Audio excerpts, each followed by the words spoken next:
welcome back to another video. Welcome back to the channel, man. So, man, you guys know I reacted to part 1 just the other day. I will put an annotation up there if I remember to I Hate Taylor Swift, Taylor Side part 2. This is what we are checking out today. Like I said, I did part 1.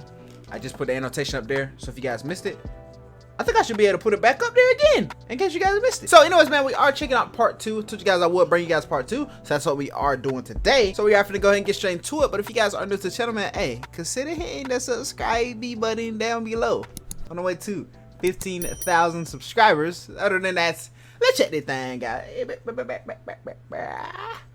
Honestly, if you have to pick one priority, that's the fans. But in a business sense, it also just makes sense.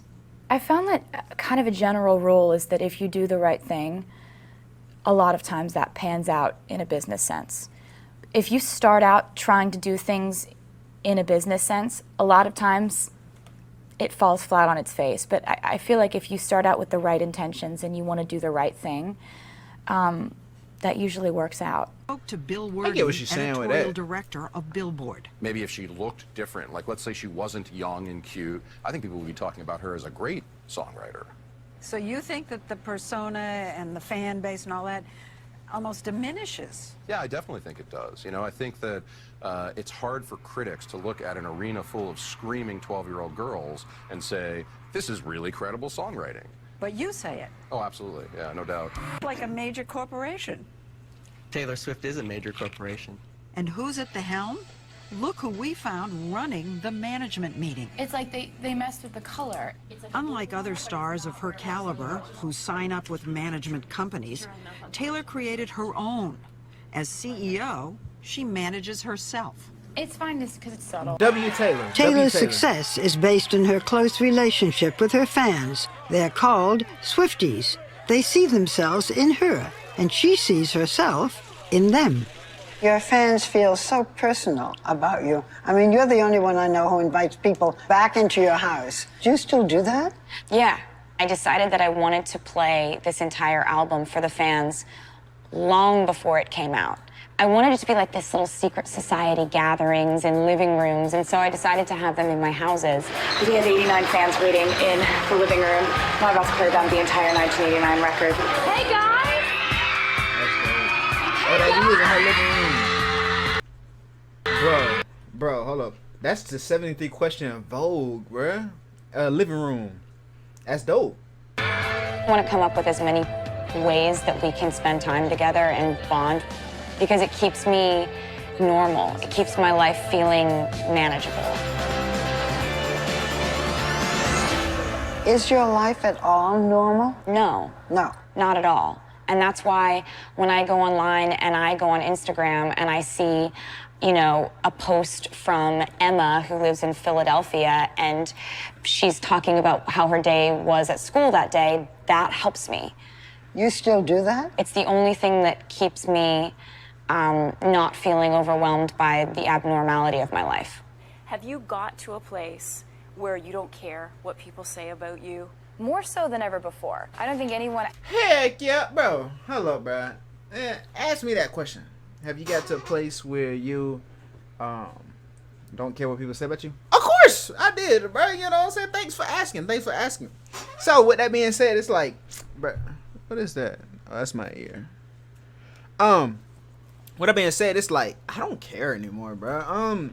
Some people comment, oh, you talk too much. I don't care, bro. I don't care.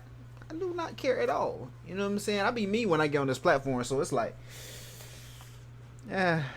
But it's like most of the time, the people who talking, they don't got nothing going on, and either, you know, so it don't even matter. You know what I'm saying? Where you don't care what people say about you? More so than ever before. I don't think anyone actually ever really gets to a place where they do not care what anyone thinks.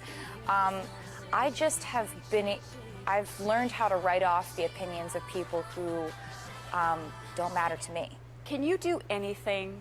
You use the word normal, so I'll use it. Can you do anything like a normal person? Can you go out for a coffee? Can you go shopping? Or is everything an event with tons of paparazzi following you? Anything outside my house or my apartment doesn't ever really feel normal. I try so hard to make it normal because I don't engage, like if I'm being followed by a camera crew and all these paparazzi, they know that I don't want to have the conversation. And in New York, they're very respectful of that. Like, they just take their pictures and they say thank you and they leave.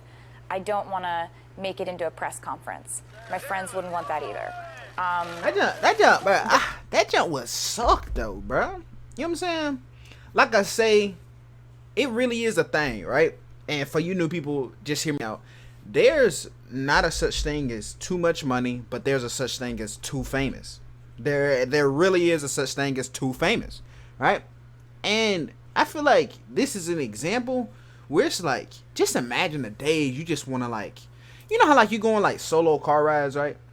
So you go on solo car rides just to like go around a town, or you know what I'm saying, like a late night drive, you know what I'm talking about? And you just want to go in, like, let's say you just want to go on like a coffee shop, for example. I don't go in coffee shops. I don't drink coffee. So regardless of the point though, it's like you trying to take like a quick stop in a place, and you just get bombarded by tens of thousands of cameras and stuff like that. That's not even fun at that point. And that's why like that whole like side, I like, me personally, like, that's too famous. It's too famous. Like I just would not like to do that, right? You don't really like have fun on your own time. I mean like you can, but the only way you really have fun on your own time is if like you buy out the place maybe, or you know what I'm saying, like, because if you were to go to a place, obviously there's gonna be somebody up in there that, hey, Taylor's in here, you know, their friends pull up, they call their friends to pull up, blah blah, and then it's a whole scene, right?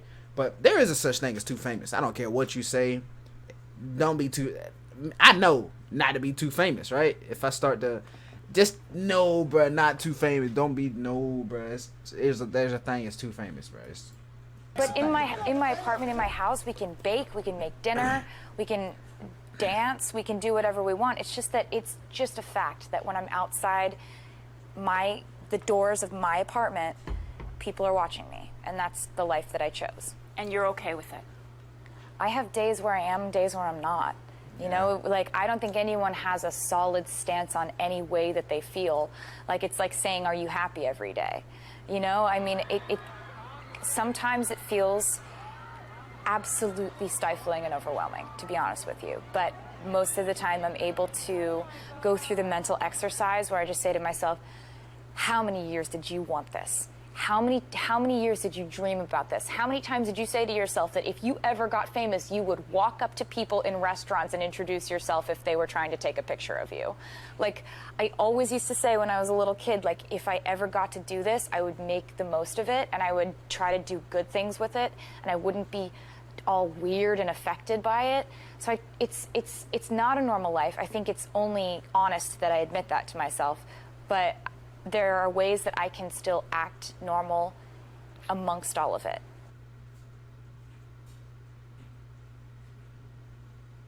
Taylor Swift.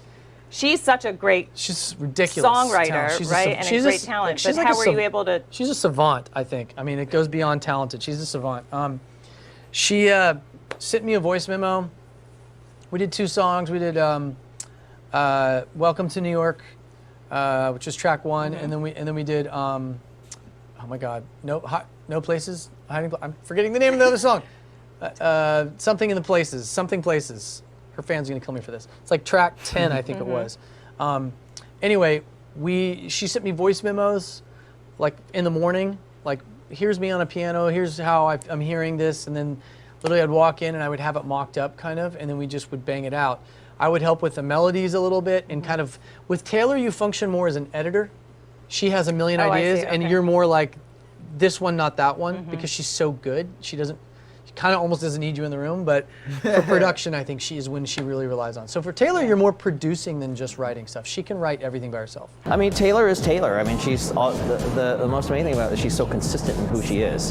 Her imaging may be changing depending on what the thematics of the art is that she's producing, but the person remains the same. There's a core person there that is really a fantastic human being, and also someone that I really connect with on a creative level. She has input on everything. There's no such thing as a director that goes in there and just does it. It doesn't work that way, you know. It's funny how people always accuse her, like the biggest insult anyone throws at her is that she's manipulative.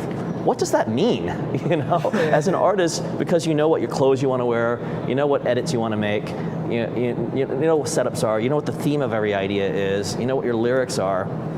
Like, is that manipulative or is that just being smart? And why her that's of just all the telling you what you want to do to bring your vision to life. That's what that is. That ain't really manipulative. I said manipulative is more like what, controller aspect. So it's like, oh, you do this.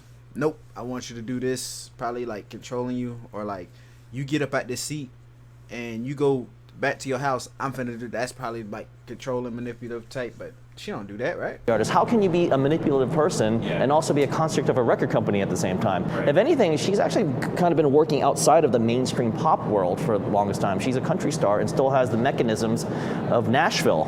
And you know, one of the things they always say is that she bought a record label or something. I don't really understand where all this is going, except it's just kind of an ad hominem attack on any particular thing, trying to find anything. Bottom line, great person, smart, an artist. So I wanted to start with a song that I wrote actually as kind of a response to, in the last couple of years, the media have had a really... Isn't this the Grammy Museum? Let's go for it. Let's go for it. You guys go see my reaction on that. Just because, like, we not getting a strike on this, best, because the reaction's fine. I think, let me go see, bro. Oh, Taylor Swift Grammy Museum. Yeah, this one right here. Dang, at the Grammy Museum. I gotta go see if I'm getting claims on this, bro. Thanks for reminding me. Thank you so much, Taylor. Because we're not getting strikes on that. I'm gonna delete that upload if I'm getting stuff on that, bro. For sure. Them in her mansion, and then she's crying in her marble bathtub surrounded by pearls. So I was like, I can use this. So the song Blank Space is a song that I wrote a little bit from sort of a comedic perspective. I try to stay pretty self-aware about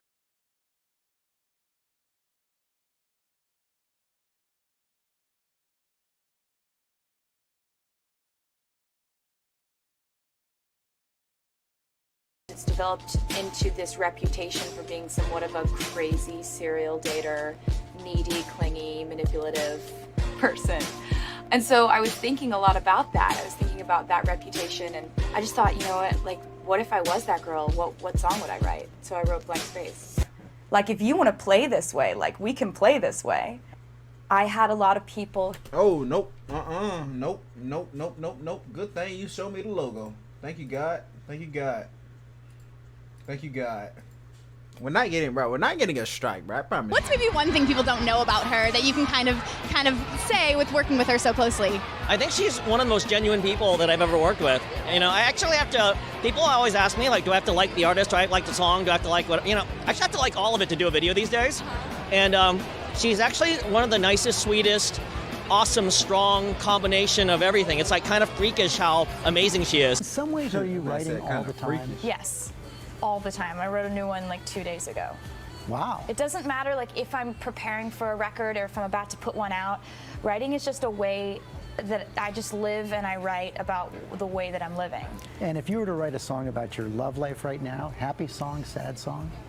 I don't really talk about my love life. I kind of sing about it a lot because I really think that it sounds more poetic and romantic with music behind it. And it's more true to you in that way.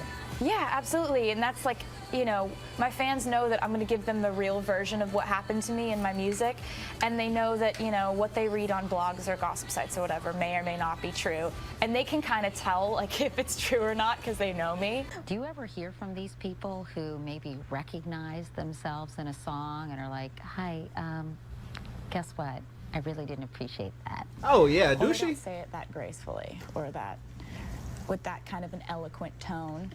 If they're not liking what's written about them or what they think is written about them or what they assume and presume is about them, I probably hit the nail right on the head. It's probably really true. She's taken a bit of a rousing for her aw shucks enthusiasm. It was spoofed by Blake Shelton at this year's Academy of Country Music Awards. You know, I actually saw where Taylor is going to be coming out with her own perfume. It's actually called... I can't believe I smell this good. Now Taylor Swift is here. And even by Kristen Wiig on Saturday Night Live. So that look that you give, that I want look. People make so much fun of me for that, and I don't know, like, it's like if you win an award, isn't that crazy? Like, isn't that crazy? How do you sit there and be like, oh, another Grammy. I guess I'm gonna go get that now.